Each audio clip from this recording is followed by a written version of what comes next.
Everyone, RemanX here, and we're going to go through some information. As you can see, a lot of us have been fresh off of the test server, and I'm going to give you some insights. I will tell you right now that pretty much what we thought was going to happen is what's happening here. We're going to go over this. So we're going to start with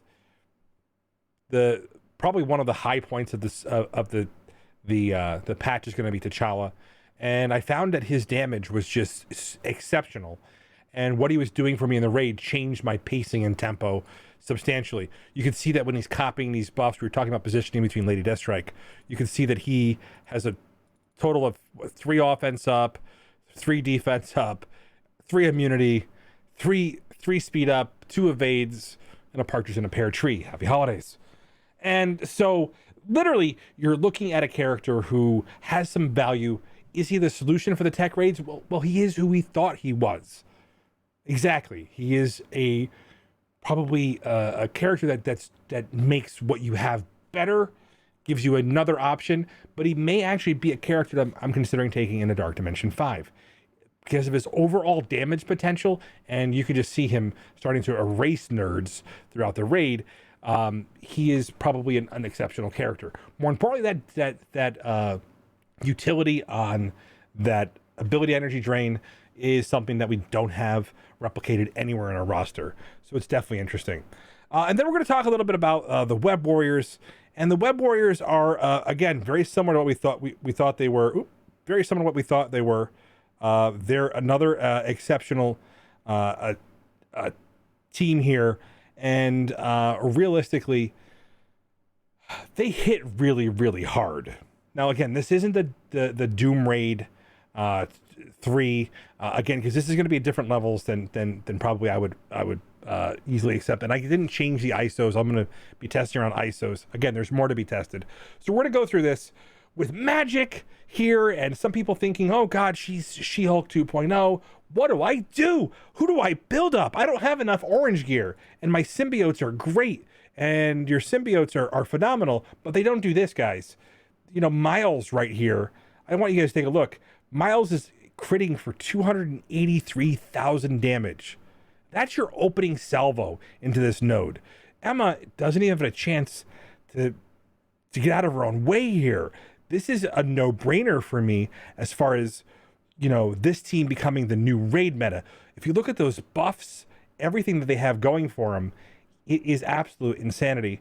And already you can see they have a built-in survivability much better than the symbiotes. That being said, eventually they can easily find a counter for us and shut them down. So we'll do some war testing with them. We'll kind of evaluate everything. We maybe get some more war testing when they go live. I don't want to ruin everything for you. But I think it's important to understand. If you don't have symbiotes built up, good. Don't. If you're going to be able to get the Web Warriors at a reasonable level, symbiotes are going to get shelved. If you have your symbiotes built up, well, you got to prioritize if you want to build for the future or you want to build for some ease of the patch right now. And so realistically, symbiotes don't cut the cheese. Cut the cheese.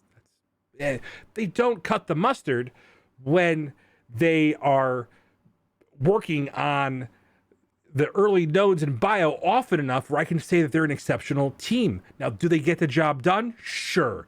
Are they exceptional at 2.3? No. Do they feel as bad as they did at 1.1? No. But a lot of people are going to go through Doom 1 to get blue ISO. So for those of you who haven't invested in your symbiotes, this message is for you. Skip them. Well, at least acquire them and try to find a way to get the Web Warriors. They are the wave of the future, and the web that they spin is quite destructive. So obviously they're kind of elevated, and they're also going to be lower cost and may have some Dark Dimension viability. I'm going to be taking them in a Dark Dimension, and as my early choices decide if they're going to be enough to get things done. So I'm going to come back on screen here because we actually just wanted to show you guys some of that video without my interruptions.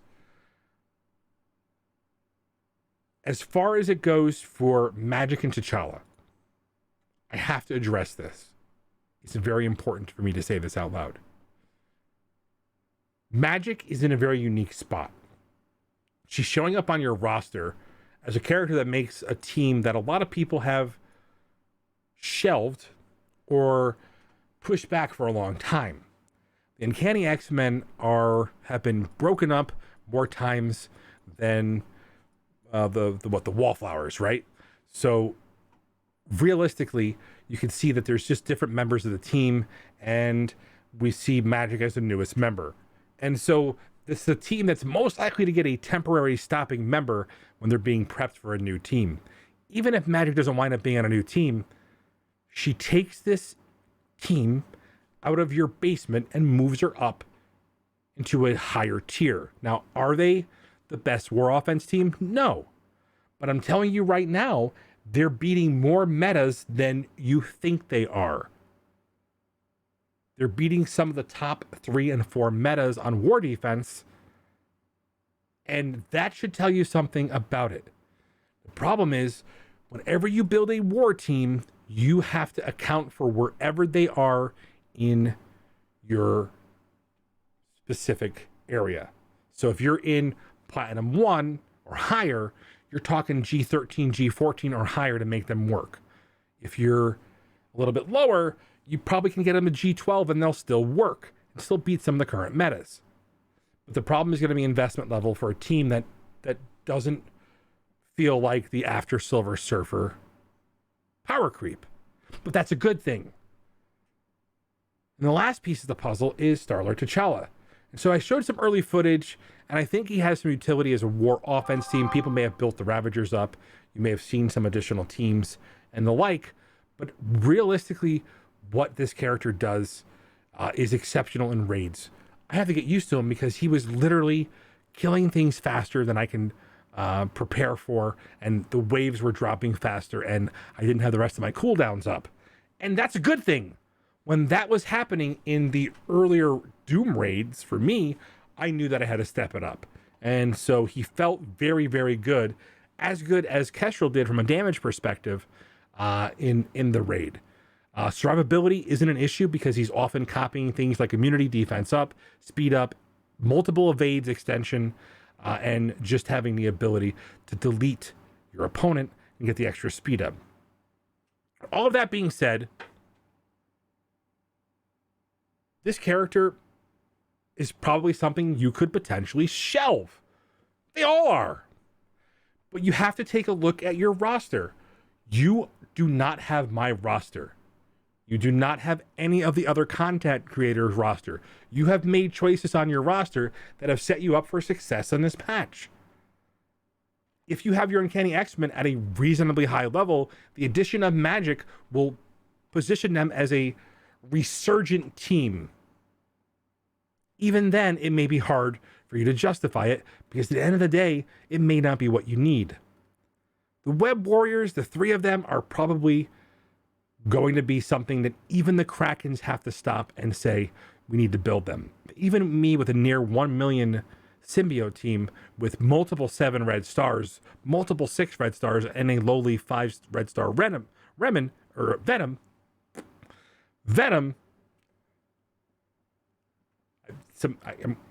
have Venom fantasies. I'm sorry. You could see that there's some potential here for feeling that you're missing out because it's going to feel like the investment in T4s, the gear that you've already placed on these characters, the ISOs, you're going to have a significant rebuild to go. And from my early analysis here, my guess is that it's about a 300k swing as far as when the performance feels similar. To be clear, when you compare how long it takes to spin up the symbiotes versus how long it takes to spin up the Web Warriors, it's not even close. The Web Warriors can just destroy the nodes, get you through it, and give you some daytime back to spend with your loved ones this holiday season. And the thing about T'Challa is you don't even have to bring up the Ravagers to have a team. Now, some people may want to bring them up to 12 because they're a fun team to play with. And they'll beat some, top 8, 7, and 6 metas and push some top 5 around. But if there was something I would say is you have to build up the characters around them. This, like every other patch, has 5 decent characters that you need to select which ones you're going to put your massive investment in. And the team around them to support them, the only ones that make the best sense right now are web warriors for everybody. The rest is going to be taking a look at your individual roster, deciding what teams make sense, what you need. If you need another war offense team, Uncanny X-Men do pretty well, and we'll have a video out there showcasing that very, very soon. If you need another war offense team, when T'Challa comes up, I think Ravagers are going to be a lot of fun to play with. But at the end of the day, this game is leaning towards a wide roster, so you better hold on to your resources. And at the end of the day, the other thing I want to just remind everyone is, because of the low cost at G16, for those of you guys who have built our spreadsheet and been worried about the overall cost to get characters to the end game, remember, the Web Warriors are the highest potential because of the low cost they have for Dark Dimension 5. It doesn't mean they're the best or the most fun to play, but that leads heavily into my recommendation. So, if you're a Kraken and you're a year 1 player and you have a hefty Uncanny X-Men, probably don't want to miss out too much on Magic and the Uncanny X-Men. If you're anybody who wants to do raids at all, ever, don't miss out on the Web Warriors. And if you want some fun, a fun character to play with who feels like a piece of a puzzle that's coming out very, very soon, don't miss out on T'Challa. But you don't have to build the Ravagers to make the character work. He seems to be a lot of fun in the Doom raids, but I want you guys to understand that he isn't solving them on his own. Thank you guys. Hope it gives you guys some direction. Happy holidays. And remember, I do things so you don't have to. And I like to do things for you because I love you much. Stay safe.